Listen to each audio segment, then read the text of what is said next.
نحمده ونصلي ونسلم على رسوله الكريم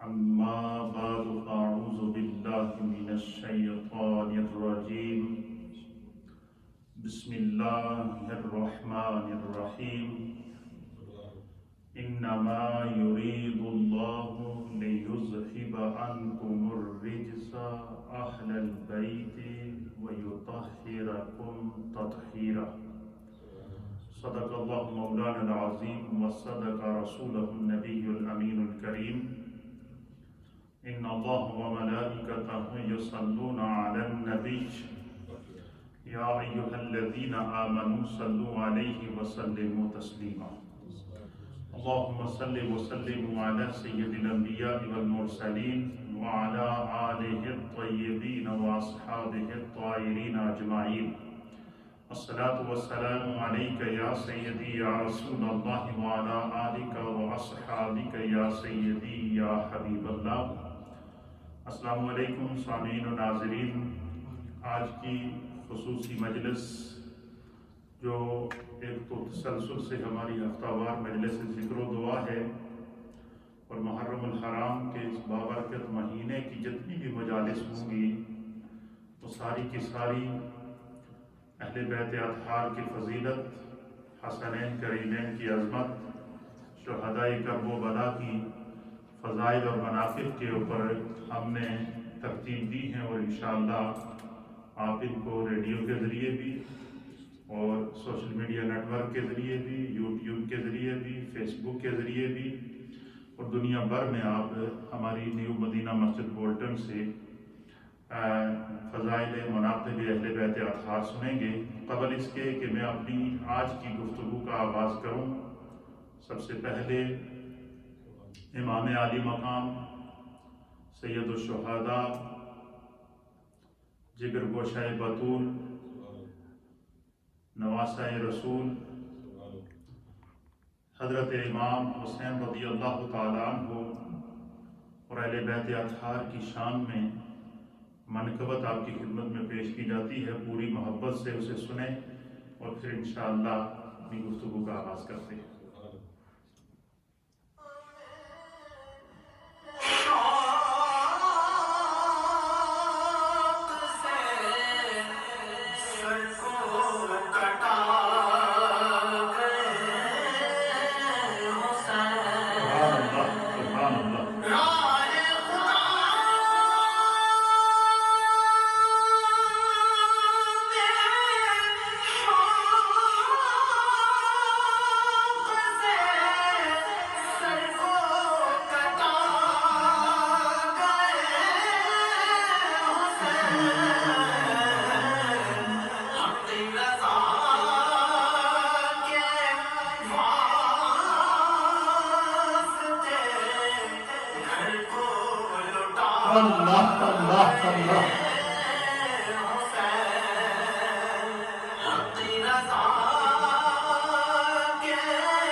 سبحان اللہ و بحمدہ سبحان اللہ العظیم.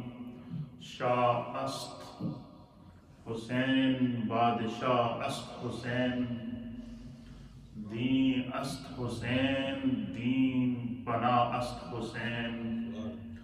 سرداد نداد دست در دست یزید، حقا کے بنائے لا الہ است حسین.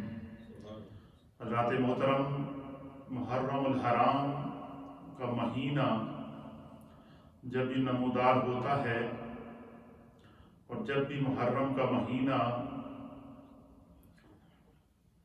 کا آغاز ہوتا ہے تو اہل ایمان، اہل محبت اور دنیا کا ہر وہ انسان جو درد دل رکھنے والا ہو، چاہے اس کا تعلق کسی بھی مذہب سے ہو، اس کے سامنے جب داستان کربلا آتی ہے اور امام عالی مقام امام حسین رضی اللہ تعالی عنہ اور اہل بیت اطہار کا پورا خاندان اپنے نانا کے دین کو بچانے کے لیے، دین مصطفیٰ کی بقا کے لیے، دین مصطفیٰ کی عظمت کے لیے، دین مصطفیٰ کی رفعت کے لیے جب وہ قربانی دیتے ہیں تو ان کی یہ قربانی ہر انسان کو جس کے اندر درد دل موجود ہے وہ اس کو مغموم بھی کرتی ہے، اور پھر انسان اسی نتیجے پر پہنچتا ہے کہ ہمیں اللہ نے وہ دین دیا ہے کہ جس دین کی خاطر سب سے پہلے جد الانبیاء حضرت ابراہیم علیہ السلام کو آگ سے گزرنا پڑا. ہمیں اللہ نے وہ دین دیا ہے کہ جس دین کی حفاظت کے لیے اور اپنے رب کی رضا کے لیے حضرت سیدنا اسماعیل علی نبینا علیہ السلام نے اپنی گردن کو چھری کے نیچے رکھ دیا. ہم اس دین کے ماننے والے ہیں کہ جس دین کو بچانے کے لیے اللہ کے محبوب نبی حضرت موسیٰ علی نبینا علیہ السلام نے چلتے ہوئے بہتے ہوئے دریا میں چھلانگ لگا دی. ہم اس دین کے ماننے والے ہیں کہ جس دین کو بچانے کے لیے اللہ کے نبی حضرت سیدنا نوح علی نبینا علیہ السلام نے طوفان نوح کے سامنے سب کچھ لوٹا دیا اور اللہ کے دین کی حفاظت کی. ہم اس دین کے ماننے والے ہیں کہ جب ہر طرف طوفان نوح تھا، اس وقت بھی حضرت نوح علی نبینا علیہ الصلاۃ والسلام اپنے ماننے والوں کو ایک کشتی میں بٹھا کر 6 مہینے تک خانہ کعبہ کا طواف کرتے رہے اور اپنے دین کو بچایا۔ ہم اس دین کے ماننے والے ہیں کہ جس دین کی خاطر اللہ کے نبی حضرت یعقوب علیہ السلام فراق یوسف علیہ السلام میں برسوں تک روتے رہے، آنکھوں کی بینائی چلی گئی، اور پھر سیدنا یوسف علیہ نبینا علیہ السلام کو کنویں جیسی گھاٹی میں گرنا پڑا، مصر کے بازاروں میں فروخت ہونا پڑا، عرصہ دراز تک مصر کے جیلوں کے اندر، قید خانے کے اندر قید کاٹنی پڑی۔ اتنی مشکلات برداشت کرنے کے بعد انہوں نے اللہ کے دین کی حفاظت کی، اور اب چونکہ قیامت تک کے لیے دین میرے مصطفیٰ کا رہنا تھا، اللہ نے اپنے محبوب کو خاتم النبیین بنا کر بھیجا تھا، اور رب کریم نے اپنے محبوب کو امام الانبیاء بنا کر بھیجا، وجہ تخلیق کائنات بنا کر بھیجا۔ قیامت تک آپ کا دین باقی رکھنا تھا، قیامت تک کتاب باقی رکھنی تھی، قیامت تک آپ کی آل اور آپ کے اصحاب کی کو باقی رکھنا تھا۔ اس لیے اللہ رب العالمین نے اپنے محبوب کو جب خاتم النبیین بنایا اور 40 سالہ زندگی مکے میں گزارنے کے بعد اللہ رب العالمین کی منشا اور مرضی سے جب حضور علیہ السلام نے ہجرت کی اور مکہ سے مدینہ آئے، پھر غزوہ بدر ہوتا ہے، اس آزمائش سے گزرنا پڑا، ہجرت کی آزمائش سے گزرنا پڑا، مکے کے اندر تقریباً 13 سال تک سماجی مقاطع کے اندر گزارنا پڑا، مشکلات اور تنگیوں کے اندر گزارنا پڑا، کوفے کے طائف کے مقام پر پیشانیوں پر پتھر کھانے پڑے، اور اس طریقے سے یہ ہجرت غزوات کی صورت میں، غزوہ بدر کی آزمائش کی صورت میں، غزوہ احد کی آزمائش کی صورت میں، غزوہ احزاب کی آزمائش کی صورت میں، غزوہ حنین کی آزمائش کی صورت میں، اور اسی طریقے سے دیگر غزوات جو نبی پاک صلی اللہ علیہ وسلم کی موجودگی میں لڑے گئے، اور پھر اس کے بعد خلفائے راشدین کا دور، اور قیامت تک چونکہ نبی پاک کے دین کو قائم رہنا تھا، تو اللہ تعالیٰ نے پھر اس دین کو قیامت تک قائم رکھا، لیکن سنت ابراہیمی کو ادا کرتے ہوئے، سنت اسماعیلی کو ادا کرتے ہوئے، سنت موسیٰ علیہ السلام کو ادا کرتے ہوئے، سنت یعقوب علیہ السلام کو ادا کرتے ہوئے، سنت یوسف علیہ السلام کو ادا کرتے ہوئے، پھر ایک آزمائش کا وقت ہے، اللہ کے پیارے حبیب لبیب نبی رحمت جناب سید العالمین محمد الرسول اللہ صلی اللہ تعالیٰ علیہ وآلہ وسلم کی امت پر آیا، اور اس وقت سب سے پہلی آزمائش امت پر یہ آئی کہ اللہ تعالیٰ کے حبیب علیہ السلام کا ظاہری طور پر وصال ہوا، پھر صحابہ اکرام خلفائے راشدین کا دور آیا، پھر اس کے بعد پھر ایک ایسا دور امت پر آ گیا کہ لوگ اللہ کے دین سے انحراف کرنے لگے، ظالم بادشاہوں نے حکومتوں پر قبضہ کر کے اسلامی ریاست کے خاکے کو مٹانے کی کوشش کی، دین مصطفیٰ کی حدود کو مٹانے کی کوشش کی، تو اس لمحے خون مصطفیٰ، جگر گوشہ مصطفیٰ، جگر گوشہ بطول، نواسہ رسول، امام عالی مقام امام حسین رضی اللہ تعالیٰ عنہ اپنے آبا و اجداد کی سنت پر عمل کرتے ہوئے دین مصطفیٰ کو بچانے کے لیے نکلے، اور پھر جب نکلے تو اب آپ اس سے اندازہ لگا سکتے ہیں کہ امام عالی مقام نے نبی پاک کے دین کو کس طرح بچایا۔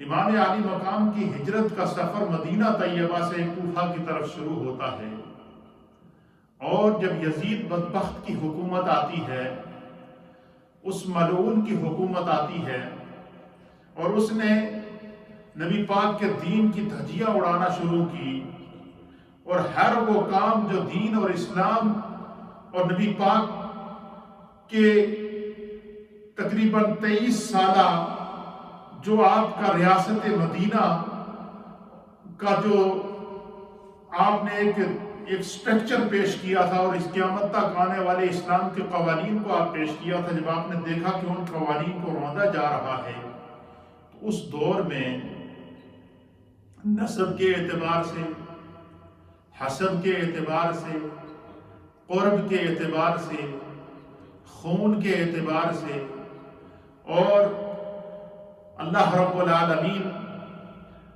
کے پیارے حبیب کے نواسے امام عالی مقام امام حسین رضی اللہ تعالیٰ عنہ، آپ اس دور کے اندر آپ پر یہ کشف ہوا، خواب میں نبی پاک کی زیارت ہوئی، حالات اور واقعات آپ کے سامنے آ چکے، اور اس سے پہلے خلفائے راشدین کی حضرت فاروق اعظم کی شہادت آپ کے سامنے تھی، حضرت عثمان غنی کی شہادت آپ کے سامنے تھی، مولائے کائنات کی شہادت آپ کے سامنے تھی، امام حسن مجتبی اپنے بڑے بھائی کی شہادت آپ کے سامنے تھی۔ یہ پتہ تھا کہ بڑا کٹھن راستہ ہے، لیکن نبی پاک کے دین کو بچانا تھا، تو امام عالی مقام نے پورے شرح صدر کے ساتھ فیصلہ کیا کہ جتنی میری بساط ہے، اور جس طرح اللہ کے حبیب علیہ السلام نے مجھے اشارہ دیا ہے، میں اسی طریقے سے اللہ کے دین کی حفاظت کروں گا۔ آپ مدینہ طیبہ سے عازم سفر ہو۔ آپ اس بات کا اندازہ لگائیں کہ یہ سفر آپ کا ذی الحج کے مہینے میں شروع ہوا۔ ذی الحج کے شروع میں آپ کا یہ سفر مدینہ طیبہ سے آپ پہلے مکہ آئے، مکہ سے پھر آپ نے کوفے کا سفر شروع کیا۔ اب یہ ذی الحج کا شروع ہے، آپ اس سے اندازہ لگائیں کہ مشرق والے حج کے لیے مکے آ رہے ہیں، مغرب والے حج کے لیے مکے آ رہے ہیں، شمال والے حج کے لیے مکے آ رہے ہیں، جنوب والے حج کے لیے مکے آ رہے ہیں۔ اب پوری روئے زمین کے اوپر جو مسلمان موجود ہیں وہ حج کرنے کے لیے مکہ شریف آ رہے ہیں، حرم شریف میں آ رہے ہیں، لیکن امام عالی مقام امام حسین رضی اللہ تعالیٰ عنہ حرم کو چھوڑ کر کوفہ کی طرف جا رہے ہیں۔ حضرت عبداللہ ابن زبیر رضی اللہ تعالیٰ عنہ عظیم صحابی رسول اور آپ کے برادر مکرم حضرت محمد بن حنفیہ رضی اللہ تعالیٰ عنہ سیدہ کائنات کے وصال کے بعد مولائے کائنات حضرت علی رضی اللہ تعالیٰ عنہ نے جو شادی کی، اس سے آپ کے بیٹے حضرت محمد بن حنفیہ تھے، بڑے فقیہ، بہت بڑے محدث، اور بہت بڑے فقیہ تھے، اور ان سے بہت ساری احادیث روایات ہیں۔ حضرت محمد بن حنفیہ نے بھی امام عالی مقام امام حسین رضی اللہ تعالیٰ عنہ کو مشورہ دیا۔ آپ نے فرمایا کہ یزید کا جو کردار ہمارے سامنے ہے اس وقت، اس سے یہ لگتا ہے کہ وہ آپ کو دکھ پہنچائے گا، اذیت پہنچائے گا، تکلیف پہنچائے گا، تو آپ کو ہماری طرف سے مشورہ یہ ہے کہ آپ حرم میں ہی رکیں، یہی حج بھی ادا کریں، اور حرم چونکہ حدود حرم کے اندر کسی بھی قسم کا جنگ و جدال یہ قرآن کی روشنی میں، مصطفیٰ کریم کے فرامین کی روشنی میں منع ہے، لہٰذا آپ یہاں خانہ کعبہ میں محفوظ رہیں۔ تو آپ اگر ادھر نہ جائیں تو یہ آپ کے لیے بہتر ہوگا۔ لیکن اس وقت امام عالی مقام امام حسین رضی اللہ تعالیٰ عنہ نے ان عظیم صحابہ کو یہ جواب دیا کہ مسئلہ میرے جانے یا نہ جانے کا نہیں ہے، میں وہی بات کروں، میں وہی عمل کر رہا ہوں جس کا حکم میرے نانا جان مصطفیٰ کریم نے مجھے خواب میں ارشاد فرمایا۔ آپ وہاں سے اپنے خاندان کی خواتین کو ساتھ لے کر، بچوں کو ساتھ لے کر، اور جو آپ کے سے محبت کرنے والے، ہمہ وقت آپ کی مجلس میں رہنے والے احباب تھے، ان کو ساتھ لے کر وہاں سے نکلتے ہیں۔ اور اس میں 6 ماہ کے ننھے علی اصغر بھی ہیں، نوجوان علی اکبر بھی ہیں، اس میں آپ کے برادر مکرم امام حسن مجتبیٰ کے بیٹے بھی ہیں، ان کی اولاد بھی ہے، آپ کی بہن بھی ہے، آپ کی بیوی بھی ہے، آپ کے بچے بھی ہیں، آپ کی بچیاں بھی ہیں، اور امام زین العابدین بھی ہیں۔ آپ یہ قافلہ لے کر کوفہ کی طرف روانہ ہوئے۔ اہل کوفہ نے آپ کو خطوط لکھے، اور یہ خطوط 1 نہیں 2 نہیں ہزاروں کی تعداد میں تھے کہ آپ تشریف لائیں، ہم آپ کی جو ہے وہ بیعت کریں گے، اور ہم یزید کے ظلم و ستم۔ اب علماء اور محدثین نے لکھا کہ امام عالی مقام نے عزیمت کا راستہ اختیار کیا، استقامت کا راستہ اختیار کیا، جرت کا راستہ اختیار کیا۔ اگر وہ رخصت کا راستہ اختیار کرتے تو وہ کر سکتے تھے، لیکن چونکہ اگر امام عالی مقام امام حسین رضی اللہ تعالیٰ کو اتنی بڑی قربانی نہ دیتے تو آج اگر کوئی ہمیں کسی برائی سے روکتا، یا ہم کسی کو کسی گناہ سے یا برائی کو دیکھ کر روکتے کہ یہ کام تم نہ کرو، یہ تمہارے لیے اچھا نہیں ہے، تو وہ ہمیں آگے سے یہی جواب دیتا کہ تم کون ہو روکنے والے؟ امام عالی مقام امام حسین نے تو یزید کو نہیں روکا تھا، انہوں نے اس کا ہاتھ نہیں روکا تھا، ان کے سامنے اس نے شراب بھی پی ہے، ان کے سامنے اس نے ہر وہ کام کیا ہے جو دین کے حرمتوں کو پامال کرنے والا ہے۔ وہ جب خاموش رہے تو آپ کیوں بول رہے ہیں؟ تو امام عالی مقام نے نبی پاک کے دین کو بچانے کے لیے اتنی بڑی قربانی دی ہے، اور اس میں 6 ماہ کے، اور اس سانحہ کربلا، یہ جو آپ سمجھتے ہیں نا کہ یہ سانحہ کربلا، جب بھی واقعہ کربلا آتا ہے تو ہر مومن اس کے اوپر ایک غم کی کیفیت طاری ہو جاتی ہے، مغموم ہو جاتا ہے۔ اس کی وجہ کیا ہے؟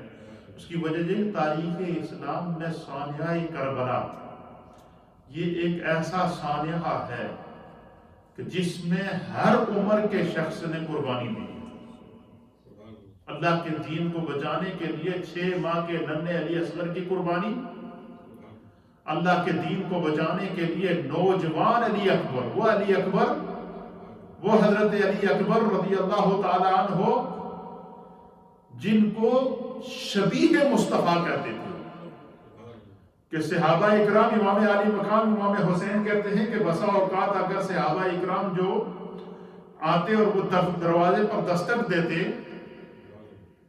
تو آپ فرماتے ہیں امام علی مقام کہ میں ان سے پوچھتا کہ آپ کیوں تشریف لائے ہیں؟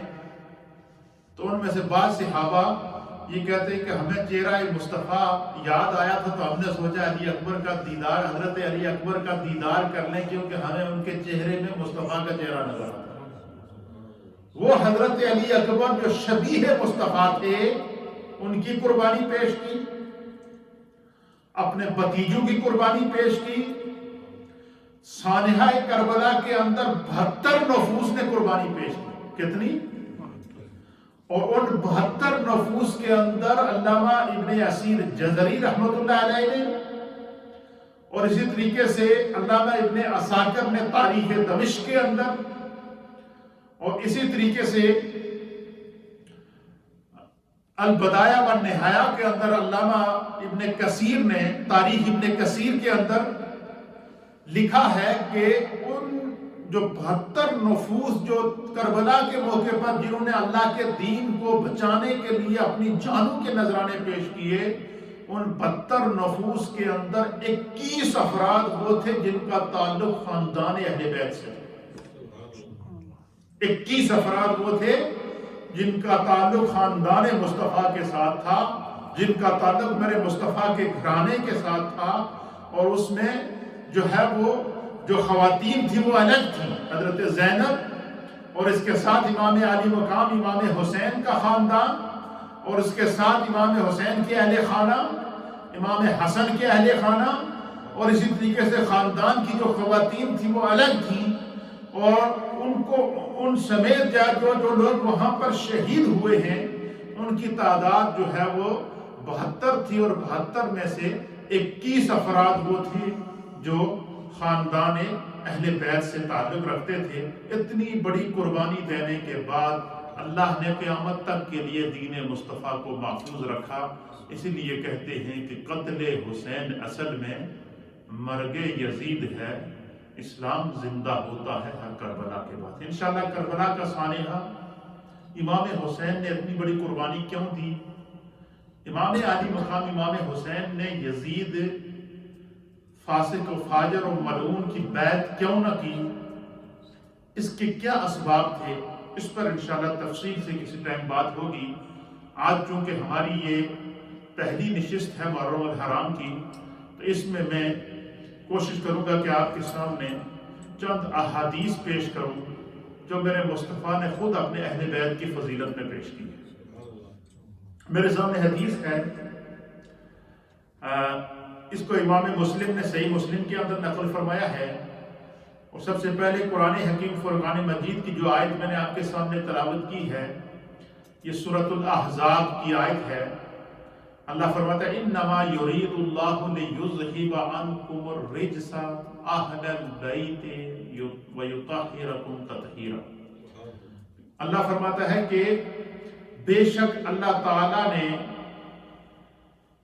اہل بیت سے ہر قسم کے گناہ، ہر قسم کے میل، ہر قسم کے شک اور نقص، اور ہر قسم کے میل اور ہر قسم کے گناہ کو دور کر کے نبی کے اہل بیت کو پاک کر دیا۔ کیا کر دیا ہے؟ اب یہ اہل بیت اطہار کی اس پاکی کو کون بیان کر رہا ہے؟ اللہ اہل بیت اطہار کی پاکی کو، اہل بیت اطہار کی عظمت کو، اہل بیت اطہار کی رفعت کو، اہل بیت اطہار کا مقام خدا کی نظر میں کیا تھا؟ اللہ فرماتا ہے کہ میں نے ان کو ہر قسم کی جو ہے وہ ناپاکی سے پاک کر دیا ہے، ہر قسم کی میل کے جیل سے پاک کر دیا ہے، ہر قسم کے گناہ سے پاک کر دیا ہے۔ کیوں؟ کہ وہ محفوظ ہو گئے ہیں۔ اہل بیت اطہار کو اللہ تعالیٰ نے محفوظ بنا دیا ہے، اور وہ محفوظ عن الخطا ہو چکے ہیں، اور اللہ تعالیٰ نے ان کی حفاظت کا ذمہ اپنے ذمہ لے لیا۔ اب جس کی حفاظت کا ذمہ خدا لے، اب مجھے بتائیں کہ جب اللہ نے ان کی حفاظت کا ذمہ لے لیا اور جب آیت نازل ہوئی تو اس وقت میرے مصطفیٰ نے کیا اس کی تشریح خود کی، وہ میں آپ کو سامنے حدیث ابھی یہی پیش کرنے والا ہوں۔ لیکن آپ کی سمجھنے کے لیے جو ناظرین اس وقت دیکھ رہے ہیں کہ اب آپ خود اندازہ لگائیں کہ جس خاندان کی پاکی کو اور جس خاندان کی حفاظت کو کا ذمہ خود خدا اپنے ذمہ لے رہا ہے، تو ان کی قربانی کو جو کربلا میں اللہ نے قبول کیا ہے وہ کوئی معمولی قربانی نہیں ہے۔ اس کی وجہ کیا ہے؟ تاکہ قیامت تک آنے والے نبی کے ہر امتی کو جو صاحب ایمان ہے اس کے سامنے اسوہ حسینی رضی اللہ تعالیٰ عنہ آ جائے کہ جب بھی نبی پاک کے دین پر کوئی مشکل وقت آئے، جب بھی نبی پاک کے دین کے اوپر کوئی مشکلات کا ٹائم آئے، اور جب بھی نبی پاک کے دین کی دھجیاں اڑنا شروع ہو جائیں، یا جب بھی کوئی نبی پاک کے دین کی حرمتوں کو پامال کرنا شروع کر دے، تو فرمایا کہ اس وقت بندہ نہ اپنی جان کی پرواہ کرے، نہ اپنے مال کی پرواہ کرے، نہ اپنی اولاد کی پرواہ کرے، نہ اپنے حسب اور نسب کی پرواہ کرے، اسے اس لمحے اس کو دین کو بچانا اس پر فرض ہو جاتا ہے۔ اور فرمایا کہ اگر کسی کو دین کی حفاظت کرتے ہوئے کسی کے ذہن کے اندر اس کی اولاد کی محبت آ کر اس کا راستہ روکنا چاہے، تو وہ یہ بات کہہ کر دین کی حفاظت کے لیے نکل جائے کہ میرا بیٹا علی اصغر سے افضل نہیں ہے، میرا بیٹا علی اکبر سے افضل نہیں ہے۔ اس لیے اللہ تعالیٰ نے حضرت امام علی مقام امام حسین کی قربانی کو قبول اس لیے کیا کہ امام علی مقام نے پہلے دیکھا کہ نبی کے دین کی حفاظت ہو جائے گی، لیکن اس کے لیے مجھے اپنے 6 ماہ کے ننھے علی اصغر کو پیش کرنا پڑے گا۔ آپ نے پیش کر دیا۔ اب کوئی پوچھے کہ امام حسین رضی اللہ تعالیٰ عنہ کے کوئی یہ جذبہ کس نے عطا کیا، تو فرمایا یہ علماء اور محدثین لکھتے ہیں کہ یہ جذبہ تو امام علی مقام امام حسین کے خون میں شامل ہے۔ وجہ کیا ہے؟ فرمایا آپ کے جد امجد حضرت اسماعیل نے بھی بچپن میں اپنے آپ کو چھری کے نیچے پیش کیا تھا۔ پھر اسی طریقے سے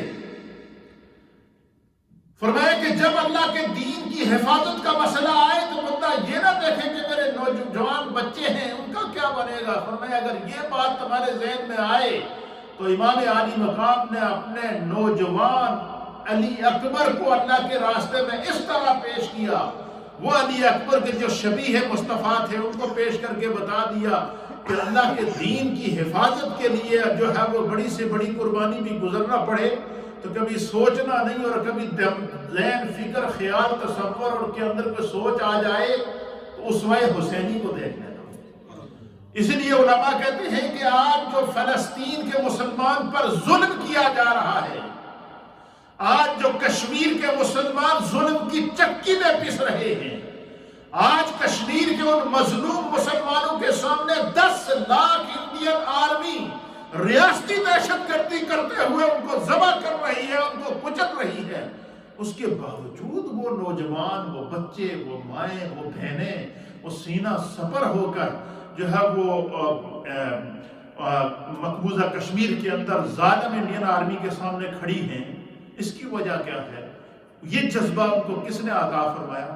فرمایا یہ جذبہ وہی ہے جو کربلا میں امام حسین ہر مومن کے سینے میں نقش کر گئے۔ آج فلسطینی جو قربانی پیش کر رہے ہیں تو ہم فلسطینیوں سے پوچھیں کہ فلسطین کے رہنے والے نوجوانوں، فلسطین کے رہنے والے بزرگوں، فلسطین کی رہنے والی ماں اور بہنوں، تمہیں یہ اسرائیل کی جدید ترین ٹیکنالوجی اور جدید ترین اسلحے کے سامنے جو اپنا سینہ کھول کر کھڑے ہو جاتے ہو، تمہیں یہ جذبہ کس نے عطا کیا؟ تو ہر طرف سے ایک ہی آواز آئے گی کہ امام علی مقام امام حسین نے بھی تو اپنا سینہ پیش کیا، امام علی مقام امام حسین نے بھی تو اپنے ننھے علی اصغر کو قربان کیا تھا، امام علی مقام امام حسین نے بھی تو اپنے نوجوان علی اکبر کو قربان کیا تھا، امام علی مقام امام حسین نے بھی تو 21 افراد کو، اہل بیت اطہار کے 21 افراد کو ایک ایک کر کے کربلا میں دین پر قربان کیا تھا، اور پھر جب دیکھا کہ دین تو بچ جائے گا لیکن اس دین کی آبیاری کے لیے حسین کے خون کی ضرورت ہے، اپنے آپ کو پیش کر دیا، دین کے لیے اپنے آپ کو پیش کر دیا، قربان کر دیا، تو قیامت تک کے لیے یہ جو جذبہ ہے یہ اہل ایمان کے دلوں میں تازہ ہوتا ہے۔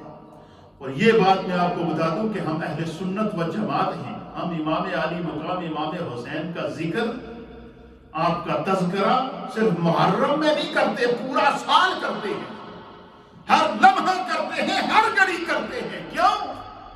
کہ امام علی مقام نے تو جینے کا سلیقہ سکھایا ہے، امام علی مقام نے تو دین کی حفاظت کا طریقہ سکھایا ہے، امام علی مقام نے تو سنت مصطفیٰ پر عمل کا طریقہ سکھایا ہے۔ انشاءاللہ اس پر آگے تفصیل سے بات ہوگی، چونکہ یہ ٹاپک ایسا ہے کہ جس سمت ہم نکلیں گے تو آگے آپ کو درد ہی نظر آئے گا، قربانی ہی نظر آئے گی، کرب ہی نظر آئے گا۔ تو جب یہ آیت نازل ہوئی،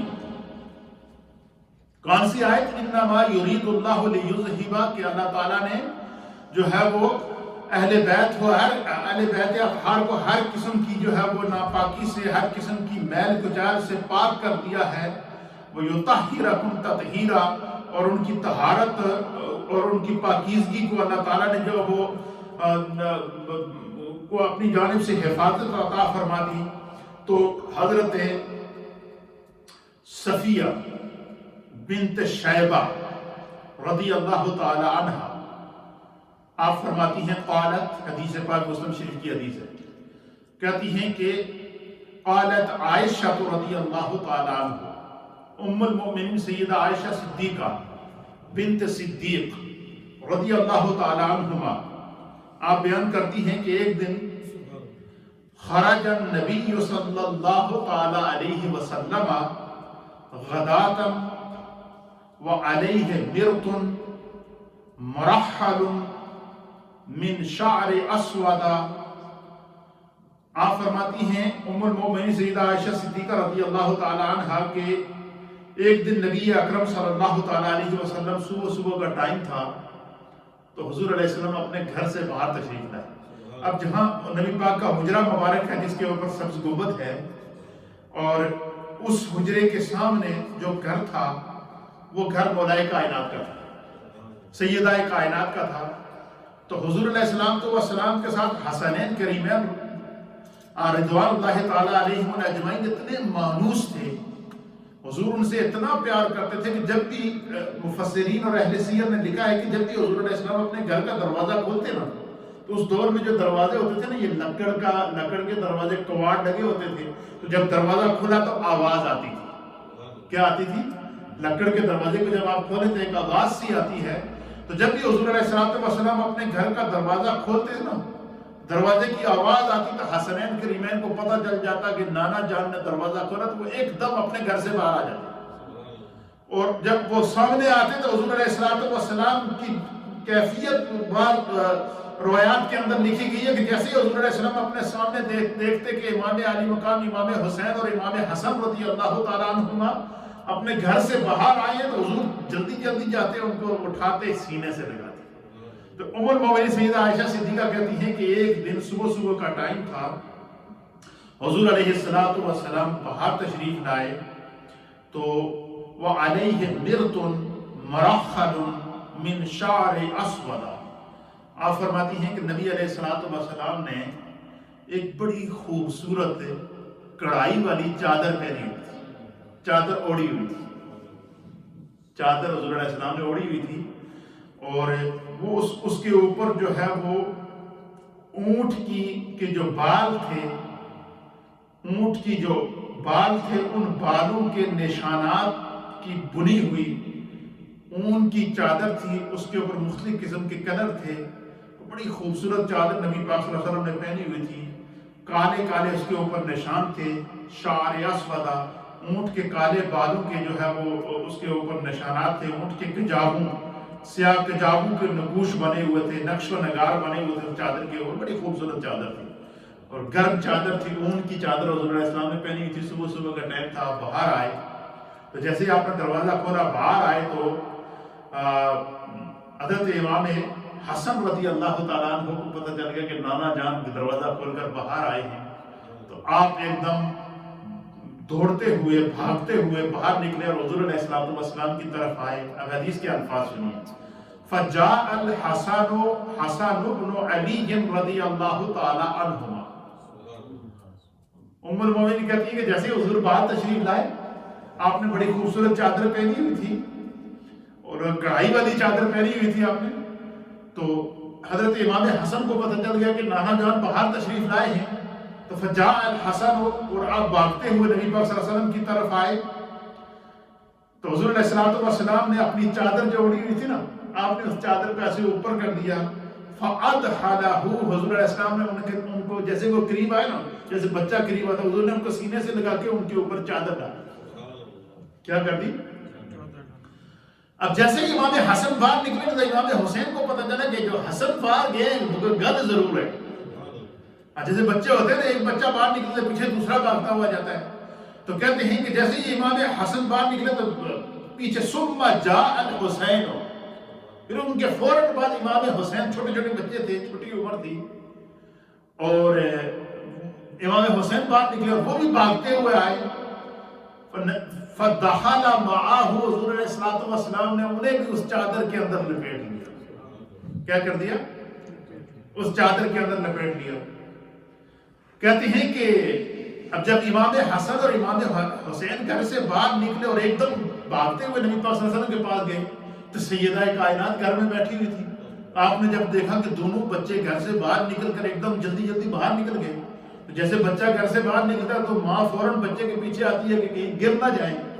تو سیدہ کائنات ہے جناب سیدہ طیبہ طاہرہ فاطمہ بنت رسول اللہ صلی اللہ تعالی علیہ وآلہ وسلم, کہتے ہیں کہ سیدہ کائنات ان کے پیچھے آئیں. فجاءت فاطمہ رضی اللہ تعالی عنہ, سیدہ کائنات بھی ان کے پیچھے پیچھے آئی. جب ان کے پیچھے آئی تو سیدہ کائنات نے دیکھا کہ حضور علیہ السلام نے اپنے دامن پھیلایا ہوا ہے اور چادر آگے کی ہوئی ہے، اور چادر کے اندر حضور علیہ السلام کے سینے کے ساتھ ایک طرف حسن ہے اور ایک طرف حسین رضی اللہ تعالی عنہما ہیں. ثم جاءت فاطمہ، تو پھر سیدہ کائنات آئیں. حضور علیہ السلام نے ان کو بھی اشارہ کیا کہ ادھر آؤ. کیا ہوا؟ سیدہ کائنات کو بھی بلایا کہ تم بھی ادھر آؤ. جب سیدہ کائنات آئی تو اب حدیث کے الفاظ سنیں. سید حضرت، اور اس حدیث کو بیان کرنے والی ام المومنین سیدہ عائشہ ہیں. آپ فرماتی ہیں میں سارا منظر اپنی آنکھوں سے دیکھ رہی ہوں. حضور اپنے گھر کے دروازے کے باہر کھڑے ہیں، امام حسن آتے ہیں، حضور ان کو سینے سے لگا کے اپنی چادر کے اندر لے لیتے ہیں. امام حسین آتے ہیں، حضور علیہ السلام انہیں اپنی سینے سے لگا کر چادر کے اندر لے لیتے ہیں. اور سیدہ کائنات بچوں کے سب پیچھے پیچھے جب آتی ہیں تو نبی پاک صلی اللہ علیہ وسلم نے ان کو یہ بولا فَأَدْحَلَهَا، تو حضور علیہ السلام نے سیدہ کائنات کو بھی چادر کے اندر لے لیا. اچھا، کہتے ہیں کہ جب امام حسن باہر نکل گئے، امام حسین نکل گئے، سیدہ کائنات نکل گئے، اندر بیٹھے ہوئے حضرت مولا کائنات حضرت علی المرتضیٰ تھے. جب بندہ اندر بیٹھا ہوا تو ایک دم گھر خالی ہو جائے تو آپ کو یہ ہوا کہ بھائی حسن بھی چلے گئے، حسین بھی چلے گئے، فاطمہ بھی چلی گئی، کوئی بات کوئی خاص ضرور ہے تو امام حضرت مولا کائنات. اور پھر جو کہ سب سے بڑی بات اس حدیث کی شرح کے اندر محدثین نے لکھا ہے کہ اصل میں جب حضور گھر سے باہر نکلتے تھے نا تو مدینے کی گلیوں میں خوشبو پھیل جاتی تھی کہ سرکار آ رہے ہیں. اور پھر کہتے ہیں کہ جب سیدہ کائنات پھر ثم جاء علی، پیچھے پیچھے حضرت مولا کائنات بھی چلے آئے. ان کے پیچھے کیا ہو گئے؟ مولا کائنات رضی اللہ تعالیٰ عنہ، حیدر کرار، شیر خدا، تاجدار حد عطا، آپ تشریف لے آئے. آپ جب آئے تو حضور علیہ السلام نے ان کو بھی بلایا، حضرت علی کو بھی حضور نے اشارہ دیا کہ ادھر آؤ. مولا کائنات جب تشریف لائے فَأَدْخَلَهُ، تو حضور نے ان کو بھی اپنی چادر کے نیچے لایا. اچھا، اب وہ منظر کیا ہوگا؟ حضور نے چادر پہنی ہوئی ہے. سیدہ ام المومنین عائشہ صدیقہ فرماتی ہیں کہ چادر سرکار نے پہنی ہوئی، حضور نے اس چادر کو پھیلایا ہوا، اس چادر کے اندر امام حسن، اس چادر کے اندر امام حسین، اس چادر کے اندر سیدہ کائنات، اس چادر کے اندر مولا کائنات. مولا کائنات، اب آپ اندازہ لگائیں. اور یہ پورا 5 تن پاک کا گھرانہ ہو گیا. یہ سارے جب اس چادر کے اندر آ گئے، حضور نے چاروں کو چادر میں لپیٹ کر اپنے سینے سے جب لگایا تو لگانے کے بعد ام المومنین کہتی ہے کہ پھر سرکار ثم قال، پھر اللہ کے حبیب علیہ السلام نے آسمان کی طرف نظر اٹھا کر آپ نے قرآن کریم کی یہ آیت پڑھی، انما یرید اللہ لیذہب عنکم الرجس اہل البیت ویطہرکم تطہیرا. بے شک اللہ تعالیٰ نے جو ہے وہ میرے اہل بیت کو یعنی اس کا ترجمہ مفسرین نے لکھا کہ بس اللہ تعالیٰ یہی چاہتا ہے، حضور نے یہ آیت پڑھی کہ اللہ تعالیٰ یہی چاہتا ہے کہ اے رسول کہ اہل بیت تم کو اللہ تعالیٰ نے ہر قسم کے گناہ، ہر قسم کی میل اور ہر قسم کے شک نقص اور ہر قسم کی چیز سے جو ہے وہ محفوظ کر لیا ہے، پاک کر لیا ہے. تو یہ وہ فضیلت ہے حسنین کریمین کی. اور اس حدیث کو میں نے آج منتخب اس لیے کیا کہ مجھے یہ حدیث پڑھتے ہوئے بہت لطف آیا، کیونکہ یہ وہ حدیث ہے کہ جس میں امام حسن کا ذکر، اس حدیث کے اندر امام حسین کا ذکر، اس حدیث کے اندر سیدہ کائنات کا ذکر، اس حدیث کے اندر مولا کائنات کا ذکر، پھر ان سب کا سرکار کے سینے سے لگنا، پھر سب کو سرکار نے اپنی چادر کے اندر لپیٹ کر رکھنا، پھر ان کو سینے سے لگا کر حضور کا یہ آیت پڑھنا. یہ اس چیز کو ظاہر کرتا ہے کہ اللہ تعالیٰ نے ان کو کتنا بڑا مقام عطا فرمایا تھا، کتنی بڑی عظمت عطا فرمائی تھی. یہ بہت بڑی عظمت اور فضیلت کی بات ہے. اسی طریقے سے حدیث پاک کے اندر آتا ہے دوسری حدیث، اس کو امام ترمذی نے سنن ترمذی کے اندر نقل کیا ہے. یہ بھی مولا کائنات کی فضیلت کے اندر ہے. حسنین کریمین کا اس کے اندر ذکر ہے، اور اس کے اندر اس حدیث کے اندر بھی قیامت تک کے لیے نبی پاک صلی اللہ علیہ وسلم نے اپنی زبان اطہر سے اہل بیت اطہار کی فضیلت کو بیان فرمایا. حدیث سنیے. اس حدیث کو امام ترمذی نے سنن ترمذی کتاب التفسیر کے اندر نقل فرمایا ہے، اور مناقب کے کتاب المناقب کے اندر نقل فرمایا. امام احمد بن حنبل نے بھی اس کو نقل فرمایا. سنن نسائی کے اندر بھی یہ حدیث موجود ہے. امام حاکم نے بھی اس کو نقل فرمایا. وعن علی بن ابی طالب، اور یہ حدیث روایت ہے مولا کائنات جناب حیدر کرار علی المرتضی کرم اللہ وجہہ الکریم سے. حضرت مولا کائنات فرماتے ہیں وعن علی بن ابی طالب رضی اللہ تعالی عنہ، حضرت مولا کائنات فرماتے ہیں کہ ان رسول اللہ صلی اللہ تعالی علیہ وآلہ وسلم اخذ بید حسن و حسین علیہما.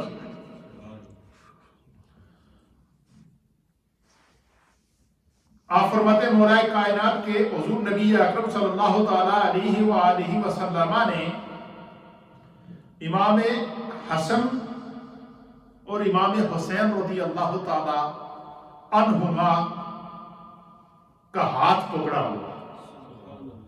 ایک ہاتھ میں امام حسن کو پکڑا ہوا اور ایک ہاتھ سے امام حسین کو پکڑا ہوا. وہ ہاتھ وہ مصطفیٰ کا ہاتھ جس کو اللہ نے ید اللہ کہا کہ مصطفیٰ کا ہاتھ خدا کا ہاتھ ہے. وہ مصطفیٰ کا ہاتھ کے اس ہاتھ سے اگر کنکر پکڑے تو کنکر ہاتھ میں کلمہ پڑھنا شروع کر دیں. وہ مصطفیٰ کا ہاتھ اس ہاتھ میں ہجرت کے موقع کے اوپر زمین کے ذرے اٹھا کر وَجَعَلْنَا مِن بَيْنِ أَيْدِيهِمْ سَدًّا وَمِنْ خَلْفِهِمْ سَدًّا فَأَغْشَيْنَاهُمْ فَهُمْ لَا يُبْصِرُونَ پڑھ کے جب دم کیا اور پھینکا تو وہاں جتنے لوگوں نے محاصرہ کیا ہوا تھا ان کی آنکھیں اندھی ہو گئی. اللہ اکبر. کہتے ہیں کہ مولا کائنات کہتے ہیں کہ نبی اکرم صلی اللہ تعالی علیہ وسلم نے امام حسن اور امام حسین رضی اللہ تعالیٰ عنہما دونوں شہزادوں کو اپنے ہاتھ میں پکڑا ہوا. اور جس طرح کہ بزرگ عام چھوٹے چھوٹے بچوں کو انگلی پکڑ کے دکھلاتے ہیں، اس طریقے سے دونوں کو پکڑا ہوا حضور علیہ السلام نے. تو حضور علیہ السلام نے جب ان کو ہاتھ سے پکڑا تو مولا کائنات کہتے ہیں کہ سرکار دو عالم صلی اللہ علیہ وسلم نے ان کو دیکھا اور حضور علیہ السلام نے اس وقت حسنین کریمین کی باقی عظمت کو اپنی زبان سے بیان کیا. کیا فرمایا؟ فقال، پس نبی اکرم صلی اللہ تعالی علیہ وسلم پہلے کیا کیا؟ اخذ بید حسن و حسین. حضور علیہ السلام نے امام حسن اور حسین کو کیا کیا ہوا تھا؟ اپنے دونوں ہاتھوں سے پکڑا ہوا تھا. فقال، یا یوں سمجھ لیں کہ دونوں کے جو ہے وہ دونوں پر اپنا دست شفقت رکھا ہوا تھا. فقال، حضور علیہ السلام نے فرمایا من احبنی و احب ہذین و اباہما و امہما. اب یہاں اس حدیث کے اندر بھی حسنین کریمین کا ذکر، مولا کائنات کا ذکر اور سیدہ کائنات کا ذکر. اور یہ فضیلت کون بیان کر رہا ہے؟ میرے مصطفیٰ اپنی زبان سے بیان فرما رہے ہیں. وہ زبان جس کے بارے میں اللہ فرماتا ہے وَمَا يَنطِقُ عَنِ الْهَوَىٰ إِنْ هُوَ إِلَّا وَحْيٌ يُوحَىٰ، کہ میرے مصطفیٰ اپنی زبان سے کوئی بات نکالتے ہی نہیں ہیں. وہ جو بھی بات بولتے ہیں وہ کیا کرتے ہیں؟ ان کو خدا کی طرف سے وحی ہوتی ہے. اور کیا فرما رہے ہیں اس وحی والی زبان سے میرے مصطفیٰ؟ اب فرماتے ہیں کہ مولا کائنات کہتے ہیں کہ حضور علیہ السلام نے حسن اور حسین کو اپنے ہاتھ سے پکڑا اور فرمایا وَمَنْ أَحَبَّنِي وَأَحَبَّ هَذَيْنِ. سرکار نے فرمایا جس نے مجھ سے وَأَحَبَّ هَذَيْنِ اور میرے ان دونوں شہزادوں سے محبت کی. کیا فرمایا؟ جس نے مجھ مصطفیٰ سے وَأَحَبَّ هَذَيْنِ، ہاتھ سے پکڑا ہوا، ایک ہاتھ سے امام حسن کو اور ایک ہاتھ سے امام حسین کو پکڑا ہوا، اور فرما رہے ہیں کہ جس نے مجھ سے محبت کی وہ احب ہذین، اور ان دونوں شہزادوں سے محبت کی، وہ اباہما، اور ان کے باپ حضرت مولا کائنات سے محبت کی، وہ امہما، اور ان کی ماں سیدہ کائنات سے محبت کی۔ اللہ اکبر! اب آپ اندازہ لگائیں۔ اور فرمایا کہ کیا ہوا؟ اب آگے انعام آ رہا ہے۔ انعام کیا آ رہا ہے کہ جو بندہ حضور نے فرمایا کہ امام حسن سے، امام حسین سے، مولا کائنات سے اور سیدہ کائنات سے محبت کرتا ہے اور مصطفیٰ کریم سے محبت کرتا ہے، تو حضور نے فرمایا کانا معی فی درجتی یوم القیامت۔ سرکار نے فرمایا کہ جو شخص میرے حسنین کریمین سے محبت کرے گا، جو شخص میرے مولا کائنات علی المرتضیٰ سے محبت کرے گا، جو شخص سیدہ کائنات سیدہ طیبہ طاہرہ فاطمہ بنت رسول اللہ صلی اللہ تعالی علیہ وآلہ وسلم کی ذات سے محبت کرے گا، فرمایا کہ میں اس کو خوشخبری دیتا ہوں۔ اور خوشخبری کون دے رہا ہے؟ میرے مصطفیٰ۔ حضور فرماتے ہیں میں مصطفیٰ اسے خوشخبری دیتا ہوں، کانا معی فی درجتی یوم القیامت، قیامت کے دن جنت کے اندر اللہ اس کو اس جگہ عطا فرمائے گا، وہاں درجہ عطا فرمائے گا جہاں میں مصطفیٰ خود موجود ہوں گا۔ اللہ اکبر! اس حدیث کو سمجھنا، اس کا ترجمہ تو آپ کو سمجھ میں آ گیا ہے، لیکن ذرا غور کریں کہ وہ شخص کتنا خوش قسمت ہوگا کہ قیامت کی ہولناکی ہو، سورج سوانیزے کے اوپر ہو، نفسا نفسی کا عالم ہو، ہر شخص پناہ کی تلاش میں ہو، اور اس لمحے مصطفیٰ اسے اپنے دامن میں نہ صرف جگہ دے بلکہ حضور فرماتے ہیں جنت میں خدا تو مجھے درجہ عطا فرمائے گا، میرے ساتھ حسنین کریمین اور ان کے ماں اور باپ سے محبت کرنے والوں کو بھی خدا وہ درجہ وہ اس مقام میں جگہ عطا فرمائے گا۔ حسنین کریمین کی محبت، حسنین کریمین کا عشق اور حسنین کریمین سے محبت، یہ جنت میں مصطفیٰ کریم کی معیت کا سبب ہے۔ اللہ تعالیٰ ہمیں، یہ میں نے تو صرف 2 حدیثیں بیان کی ہیں، میں نے اس کے اوپر 40 حدیثیں جمع کی ہوئی۔ کتنی حدیثیں جمع کی ہوئی؟ فضائل حسنین کریمین، فضائل مولا کائنات اور فضائل سیدہ کائنات کے اوپر 40 صحیح احادیث متن کے ساتھ میں نے جمع کی ہوئی ہیں، اور انشاءاللہ یہ پورا مہینہ ہم نے ان کو یہ بیان کرنا ہے۔ کیوں؟ کہ ہمیں جو خدا نے عزت دی ہے وہ عزت اسی در سے ملی ہے، یہ جو محبت ہے وہ اسی در سے ہے۔ اس لیے اپنے گھروں کے اندر محرم کے اس بابرکت مہینے میں حسنین کریمین کی فاتحہ اور آپ کے لیے خاص طور پر جو ہے وہ ایصال ثواب کا اہتمام کیا جائے۔ جتنی ہماری مجالس ہوں گی وہ انشاءاللہ اس پر بیان ہوں گی، آگے انشاءاللہ نیکسٹ بیان ہوگا، اس میں ہم آپ کی